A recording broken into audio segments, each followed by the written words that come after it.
Okay, we're back and ready for some 3D printing. Mm-hmm. And this week, it's full spectrum dominance. Who would have thunk it? Horror, surprise. Before we get into the second wave, which I think is probably what most people are going to be interested in, if people have not seen the Let's Play or our lovely interview from last year or the year before.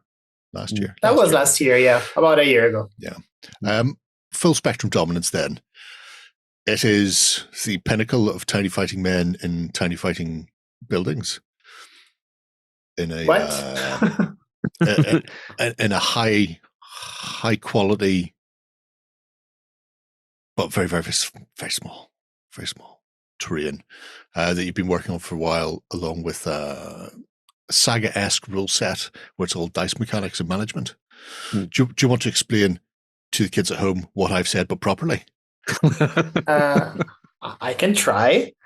So the whole idea of the game is that I am a person with a limited time, a person with a limited space, and I cannot fathom to play on a 6x4 table. It's something it really doesn't fit in my place. It really doesn't fit in my mind. I cannot think of something like that. So we always try to, me and my friends, that the game has been developed by me and DeFeo, who is my sculpting buddy and game developing buddy, and we together with friends, we always had a bit of this issue. So all of the games we tried to do so far always have been targeting small stuff. Even if the game is small, even if the scale is small, you can go smaller. So even current Legions Imperialis, the current trend is that you should play with a full table with a amount of stuff that no reasonable human being can actually paint to a good level unless they're doing it either professionally or they're really into it. So having something a bit more realistic, a bit more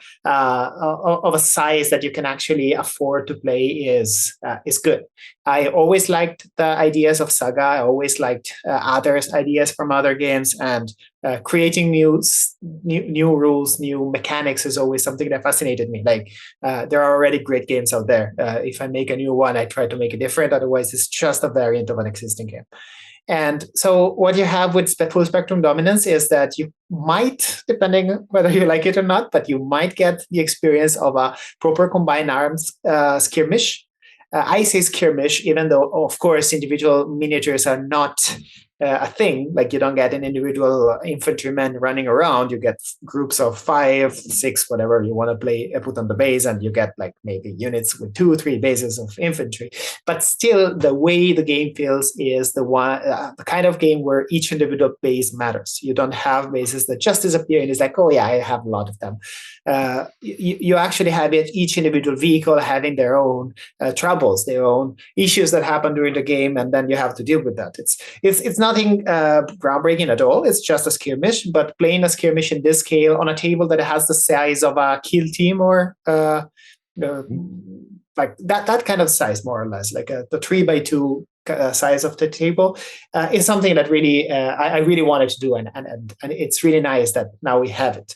Of course, you can play on you can increase the scale of everything. You can play on 50 millimeters, just increase everything by 240, 250% in total, and you can play on a normal 6x4 table. So it depends on the quality of your eyesight or your patience or your availability in space, amount of resin, whatever you want. Like the game works just as well. So the initial idea of the game was to be entirely miniature agnostic and scale agnostic. Of course, scale agnostic it still is by definition because of 3D printing, but miniature agnostic, like now we are steering a bit more into we have our models, we like them, we make stats that are highly characterful. So each model really does stuff that is cool for the way the model looks, the way the model behaves. So we don't have a lot of generic units right now, but at the same time, nothing stops you from replacing the model with others. We don't have true line of sight where the chimney of a building actually covers anything. You just play that part. It's barely touched in the rules. Actually, we've been I tried to be extremely thorough in the room, in the wording of the rules, but this kind of part is really something that I think it belongs more on the local players agreement sort of thing. It shouldn't be part of the rules. So yeah, then you have this thing. You can play with tiny infantry. You can play with vehicles, mechs. You can have huge mechanical stuff moving around. And of course, terrain is a very important part of the game. Both because interacting with terrain is important. You need it is a skirmish. Of course, you cannot jump on a roof and like drop kick on someone, but you can drop kick on someone and you can jump on the roof. So it's just like it doesn't have the kind of mechanics that Morden might have, but the use of terrain, the way infantry behaves in a very different way from like vehicles, because it goes through terrain. It can actually hide into terrain that other units cannot use at all. I think that creating a beautiful table is an important aspect of the experience, but it's also an important aspect of the strategic value or the strategy you're trying to have in a single battle. So recently you announced that in the new year, Modiphius are going to be publishing a physical set of the rules, but that's not going to be the only way that people can get their hands on it, because currently it's downloadable. It's a living sort of rule book. Absolutely. The game has always been a print and play and will always be a print and play, but we have been working with Modiphius to find out the best way to put it out as a printed manual too. It's actually very important for the reach to get as many people as possible to actually understand what small scales are to begin with. Now, sure, Legions Imperialis now came out, but it's going to be very self-contained. Having something a bit more elastic, something that you can just get the manual and play is very important. It's not super easy. We had to figure out the best way to allow people to both print the stuff, the cards in particular, or have the cards. The manual itself is going to be hopefully very fancy. We are going to add a lot more stuff that is not in the current manual. But of course, that stuff is always going to be available digitally too. So depending on whether you want to have a very beautiful object to play with, or whether you want to have something that updates regularly with all the stuff as well. Yeah, having both options is definitely the golden. For all people like me who don't do PDFs particularly well, having a book is just a joy. Yeah, because and I've tried. Oh Lord knows, I even bought a tablet at one point. I just can't get. I can't get PDFs. There's no paperweight. Yeah, it's not been plugged in a couple of years now. I don't think it works anymore. But so the initial Full Spectrum Dominance has a set of terrain, which we've seen some of which down at the bottom, and two factions. It has that lovely favelas sort of sci-fi Brazil kicking off in the craters, but you currently have Wave 2 on the My Mini Factory sort of campaigny bit, their version of a Kickstarter essentially.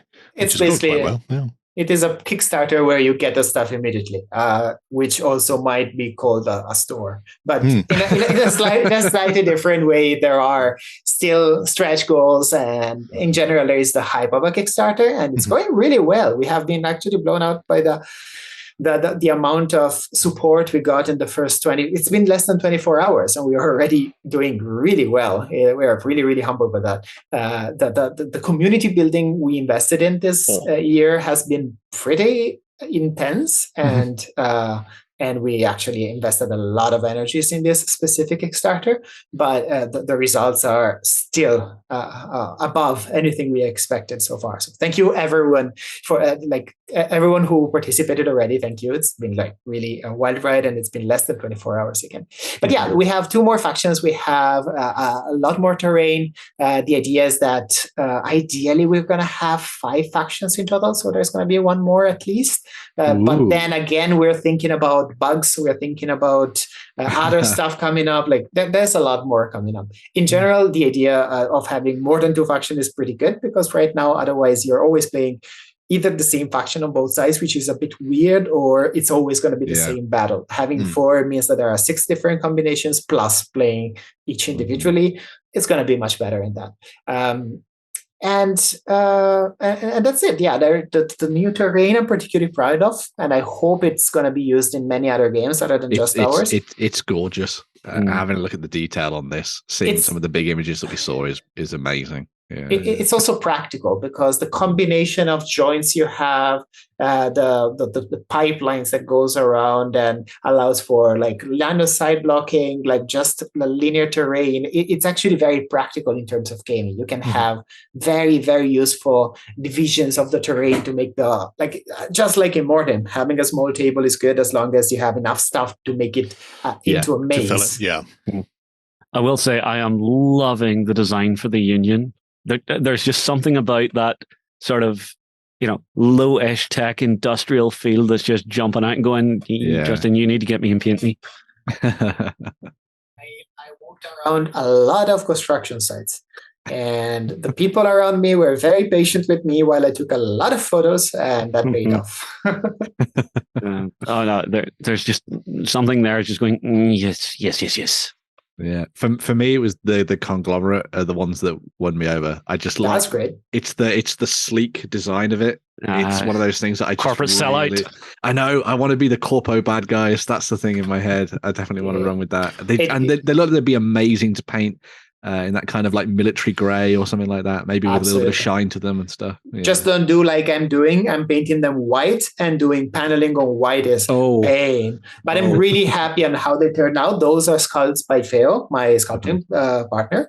And I am really happy the way they all turned out. The overall feel of the Union. He has great vision in general when he does stuff. He's the same who sculpted, among other things, the Asian City range, which is one of our first ranges. It's very simple compared to new stuff. Like both of us were much more basic but the vision of it, the design of it, the way it looks even from distance, it clearly shows that there is an understanding of what's going there. I'm really happy like that range has become so big. Even Adam Savage talked about it, not him directly but his channel. So very cool. Yeah, it was like a great achievement. So yeah, those are the two factions, and they also have different gameplay. We really invested a lot into inventing new small mechanics. I think it has a bit of the thing with Magic the Gathering, that every time there is a new edition, there is one new rule that comes in. Yeah, so the core is always the same. Every single faction or every single new edition has a new rule coming in. So we try to do that with these factions too, and it kind of works well. Like the idea that the way they play is really different, but at the same time, the core of the rules is entirely unchanged, which is our goal from the beginning. Actually, we're hoping to get more even fan-made factions out there, because the potential, the game engine itself has a lot of potential for customization. It's not just a few numbers. When you look at a unit profile compared to other games, it has a lot more stuff in it, even though it's not like a lot of stuff to read. It's just that there are many degrees of freedom, many parameters you can play with, and adding one single extra special faction specific rule goes really a long way. Mm-hmm. I have a question. Yeah. How long does something like this take to sculpt? Because it's ridiculously detailed. I mean, stupendously detailed. And I imagine while a lot of it could be, cut and paste and replicate, do you have to sculpt to a certain level and then test print and then go, well, that's not going to work, this isn't going to work? Or have you got to a point now where you go, I know that this will print first time after I've done it, and it's just a case of refining the actual sculpt itself? Because gantries and lace work like those railings are tricky enough to do in 28mm. I imagine people printing or even attempting to sculpt things in sort of 6 to 10 or that smaller scale. A lot of the time you wouldn't even expect to see this. People would go for solid barriers or solid walkways because it's just so much simpler. So obviously you've got a very exacting design style that this when we first spotted you as an indie, it was because of the level of detail in the sculpts of the buildings just blew me away. The first time I discovered that they weren't 28mm, it wasn't a 6x4, it was like a 2x2 board that I was looking at. So yeah. In terms of the you okay? Oh, I think I'm not muted, right? Okay. No, you're okay. You're okay. I'm so sorry. It's a bit tricky. I think that an interesting thing is at the beginning, of course, I needed a lot of trial and errors, but in terms of like the walkways, the patterns, the lattices, those things at this point are like check. Like they work, they always work, because once I've done it, once I change the style between different ranges to keep them more unique style, but at the same time keep them cohesive.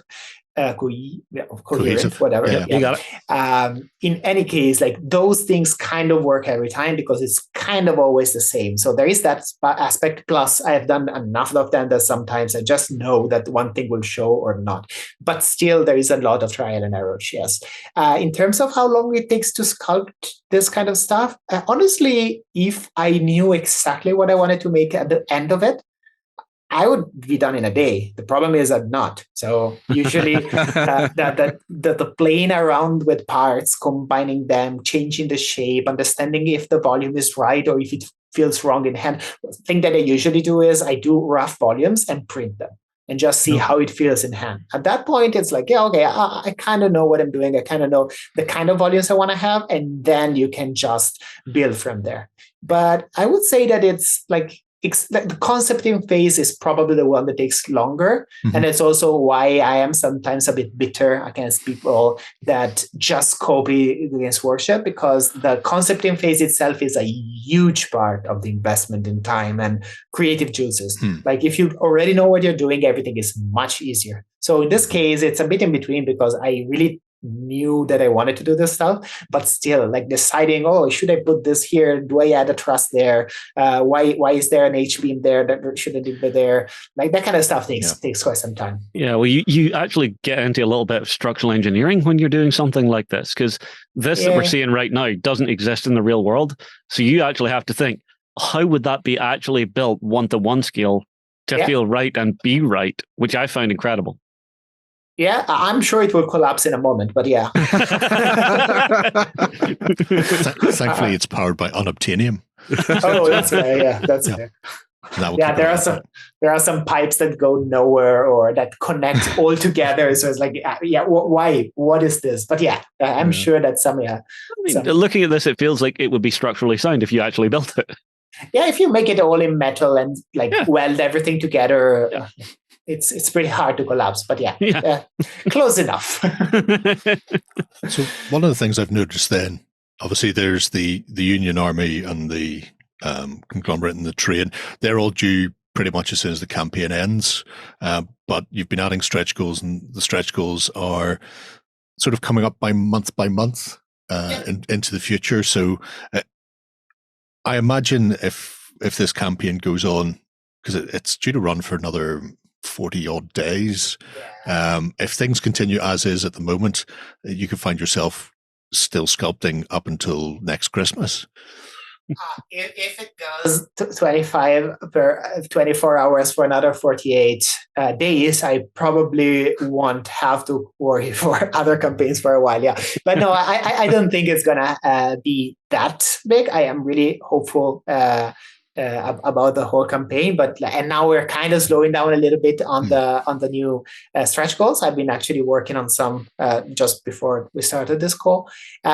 No, I think it's gonna be fine. I think we're actually planning the stretch goals in a way that makes sense, and we're setting the dates reasonably. Just one thing to clarify, actually all the stuff that is in the campaign is already available. Like if you join, you get it right now. Oh, you get it immediately? Oh, yeah, all of the stuff is done already, except for one of my behemoths, one of the Union behemoths, because at a certain point we had to prioritize before the start of the campaign, and I really wanted to have everything painted for fancier photos, but I kind of got into a proper burnout. So right now I cannot look at the pots of paints without having a little bit of nausea. So I had to take a few days off, and so I decided not to finish that. But it's gonna be finished. The concept is there. It's just a matter of a week or two of like dealing with the campaign itself, and that thing is gonna happen. Very cool. But everything is already available, and the new stuff is going to arrive. We put very conservative dates for the new stuff. So some of the things are relatively small, relatively easy to do, but we just wanted to have the right amount of time to do. Yeah, exactly. but we wanted to have the right amount of time to do them right, to be sure that everything works fine. The battle mats, I'm really, I'm working on Blender to make them. So it's like going to be a render of a 3D scene, but it's something I'm still figuring out perfectly. So I took it like, okay, let's give a few months for that to be perfect. Because that was one in particular I wanted to ask about, because presumably that will be a file then that people can take to somebody like P-Work or GameMat.eu or these companies that print vinyl neoprene mats and go, here's the file, make me that. That's correct. That's the idea. And the idea is that doing it on Blender allows me to have like procedural textures. It allows me to have real-time, like realistic shading, which allows for a little better feel compared to most of the battle mats that are out there that have great vision, great design, but sometimes you can see the same piece replicated around multiple times. We're trying to get better than that in that, but on the other hand, it's something very new. So we'll see how they come out. I am hoping they're going to be really cool. And also the other important thing of battle mats is that one thing we realized in this last year is that the lore and the general feel of the aesthetic of the game really matters. So lore-wise, we're working on it a bit, but the best part of lore is not like having a black library. It's not having huge stories. That's cool, but whatever. It's more about the little things. So having, I don't know, the name of 5 corporations or 5 union groups, and then putting them around on a map. And you can just see that logo. And if you know what that logo is, it gives you like, oh, there is a story here. There is an extra layer of the same story. Yeah, so, that feel and flavor.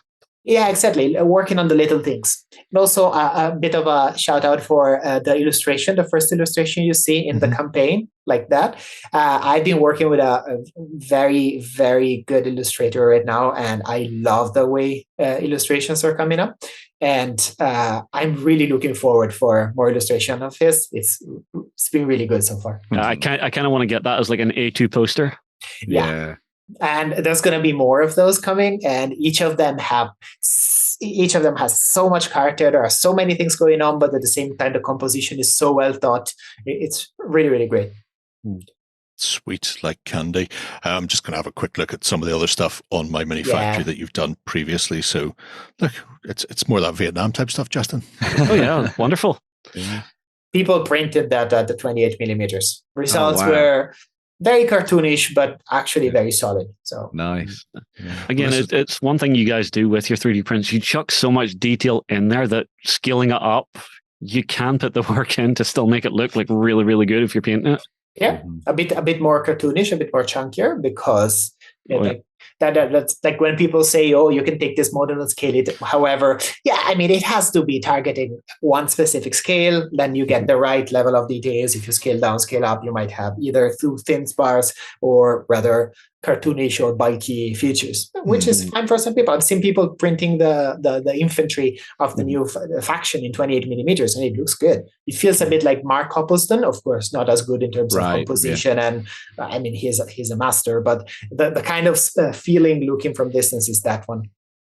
I will say, don't sell yourself short, because the work you guys do is absolutely gorgeous. Yeah. Oh yeah, let's say that in order to sculpt figures, you need to be a great illustrator. You need to know the anatomy.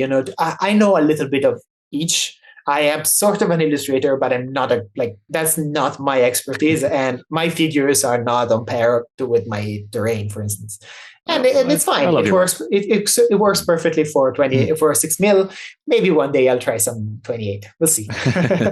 Time will tell. But yeah, it's stuff. Yeah. It's absolutely spectacular, and as people can see there is a bunch of stuff already. Did I see some of this could be added as add-ons to the campaign, or because this is already in the store, it's separate and distinct? Right now, as add-ons for the campaign, we just focused on the 2 latest bundles. So the Research Compound bundle, which is huge, and the Favelas bundle, which has ways too many details for a sane person to paint, which is lovely though. And then we put the 2 older armies, which are, they are objectively a bit behind in terms of level of details, because they are a couple of years older, especially the tech, but they are so full of character, and they really do their job. Like, they really work well in pictures. They really have the kind of tone that allows them to be read better on the battlefield. And then you're like, oh, this guy clearly jumps. This guy clearly crawls, whatever that means. Yeah, I quite like the fact that, you're distinguishing these older ones as not being as fine in detailing as the modern ones. You're going, no, definitely, I can see where you're coming from there. Yeah, that's not finely detailed. I might have a bit of a high standard. I'm sorry. No, there's nothing wrong with that. I mean, honestly, all of the stuff has like a nice cinematic feel to it. Seeing those big walkers, you see that and you can imagine it just chunking across the battlefield. So it strikes the imagination of the people that see it. I think cinematic is the word, and I like that our setting is not too serious. It's not even in a ironic way like Games Workshop, which is, of course, it's a super deep, super developed settings. But it's also there is a bit of and satire. But there is a bit of grime seriousness in it, even in the satire. This one is a bit lighter. It's just like, okay, there are chunky guys that jump around. There are construction workers that finally, I don't know, can use the hammers in a different way. It's more of a like a light comedic tale in a way. Yeah. Amazing. There we go, folks. If you haven't already seen Full Spectrum Dominance, you should check it out. There's a Let's Play. There's a longer interview with the guys from Lazy Forger as well, if you want to check that out. And there are 43 days left on that second wave at My Mini Factory. So if you want to start doing small scale stuff, just go. Another 2 days. Another 2 days of early bird, by the way. So you can save some money. So by the time you see this, there'll be one more day of early bird. That's true. That's true. Get in or miss out. Get in quick. Fill your Better boots. rush. Yep. Run. Don't walk.